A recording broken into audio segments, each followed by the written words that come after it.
আজ আমি তোমাদের সাথে শেয়ার করব পুরীতে গেলে তোমরা কি কি জিনিসপত্র কেনাকাটা করতে পারবে আর জিনিসপত্রের দাম এখানে কি রকম হয়। এই জগন্নাথ মন্দিরটা স্বর্গদ্বারের একদম কাছেই মার্কেটের ভেতরে অবস্থিত। এত ভালো লাগছিল সন্ধ্যা আরতিটা দেখতে, আর কি বলবো। তার পাশে প্রচুর জিনিসপত্রের দোকান আছে। তার আগে আমার বোন মাথা খারাপ করে দিয়েছিল, কবে এই দোকানটাও দেখেছিল কুলফি আর ফালুদার। তো ও এখন খাবে ফালুদা। আমি যদিও আগে ফালুদা টেস্ট করেছি, কিন্তু বনুর জন্য এটা নতুন ছিল। আমরা দুজনেই কিন্তু নতুন কিছু ট্রাই করার আগে একদম সেফ ফ্লেভার চুজ করি, যাতে করে জিনিসটা একদমই নষ্ট না হয়। তাই জন্য এখানে আমরা কেশর ফালুদা চুজ করেছিলাম। বাট জিনিসটা খেতে কিন্তু বেশ সুন্দর ছিল।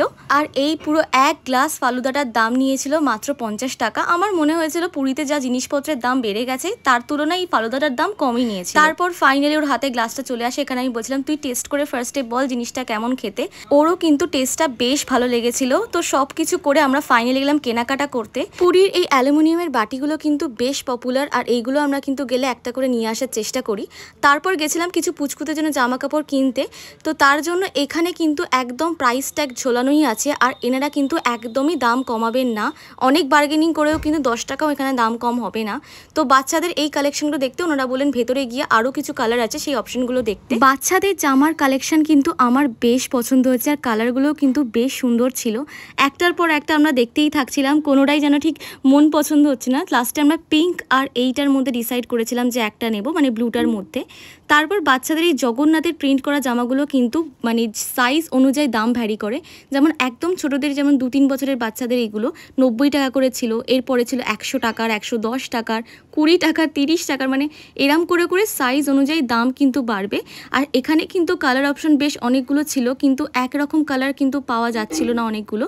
তো যার জন্য এখানে তোমরা দেখতেই পাচ্ছ সব কিছু প্রাইস ঝোলানো আছে, আর 1 টাকাও দাম কিন্তু এখানে কম হবে না। এখানে এই পুরীর বাটিগুলো, ছোটো ছোটো বাটিগুলোই 45-50 টাকা থেকে শুরু ছিল। তো তোমরা বুঝতেই পারছো জিনিসপত্রের দাম কিন্তু এখানে খুব একটা কম নয়। তারপরে ইউনিক জিনিসগুলো চোখে পড়লো, সেটা হচ্ছে খুব সুন্দর আর্ট ওয়ার্ক করা বালতি আর কেটলিগুলো। তারপর তো এই লাঠিটা আমরা কিনতে গেছিলাম। পুরীর লাঠি খুব ফেমাস, ছোটো থেকে আমি পুরীর লাঠি গিয়ে প্রচুর মার খেয়েছি। কাদের কাদের আমার মতো এক্সপিরিয়েন্স আছে পুরীর লাঠি দিয়ে মার খাওয়ার, একটু জানিও তো। কারণ ছোটোবেলায় মা অনেক কিছু কিনে নিয়ে যেত পুরীর লাঠির সাথে, আর ওইটা দিয়েই পেটাতো। তারপর এই ছোট দোকানটায় আমরা গেছিলাম। এই দোকানের কালেকশন কিন্তু বেশ ভালো ছিল, আমি কিছু পছন্দ মতো কিনেওছি। আর তারপর ফাইনালি আমরা গেলাম গামছার দোকানে। গামছা কিন্তু বিভিন্ন রকম সাইজের বা বিভিন্ন রকম রেঞ্জের আছে। এখান থেকে ফুলমা কিছু গামছা পছন্দ করে নিয়েছিল। আর তারপর আমি কিছু টুকটাক জিনিসপাতি দেখতে গেছিলাম, যেমন চাবির রিং থেকে শুরু করে সব কিছু। এই যে জগন্নাথের মুখ দেয় চাবির রিংগুলো, এইগুলো কিন্তু দাম ছিল মাত্র 10 টাকা করে।